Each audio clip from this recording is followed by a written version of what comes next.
Good morning. When I was 5 years old, we moved way out in the country, and my mother was a school teacher, and I wasn't going to kindergarten, so we had to get a babysitter for me. The babysitter, a family lived over the hill from us, and their name was the Pickles. And a lady, Maddie Pickle, my mom asked her if she would want to babysit me, and she agreed to it. I called her Miss Pickle. And I love Miss Pickle, and I really enjoyed when she babysat me that year before I went to school. And it was really a great time running around on her farm. And she had a watermelon patch. And I love watermelon. To this day, it's my favorite fruit. And she had this little watermelon that's probably about this big, one of those real small ones that are really sweet. And I was watching it, and I would ask her, when can we pick it? And she'd walk out, well, it's just not time yet. And I was like, okay. And then we go out the next day or two. When can we pick it now? No, it's not time yet. I was like, okay. And one day we went out, and I said, is it ready? And she goes, I think it's ready. So she picked it, and it was probably about this big, and I'm a little 5-year-old.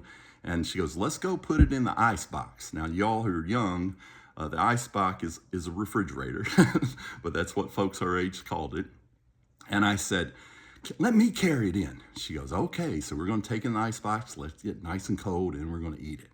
So I was carrying it in, and there's two concrete steps, had pretty big steps going into her house, and I took the first step, and then I tripped, and I dropped the watermelon and hit the edge of the next step, and it broke into 2 or 3 pieces.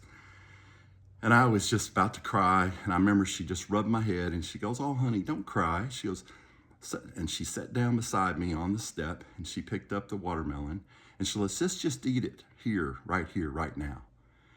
And I said, okay. And so we started eating it, and I remember very clearly that watermelon was sweet. It was warm. I felt the warmth, but it was so sweet and tasty. And I'll never forget what Mrs. Pickle said. She said, this might be the best watermelon I've ever eaten.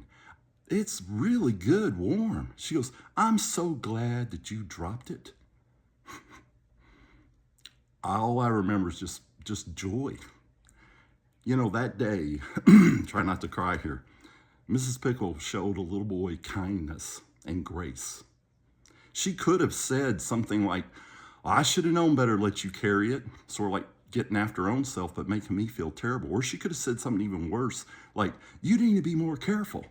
But she didn't say that at all. She didn't even act like she was upset. She sat down beside me and made a memory that I will never forget. This week, I hope you take a moment, just like Miss Pickle, and give someone kindness and grace. You don't know what it's going to do for them, and especially for a little child.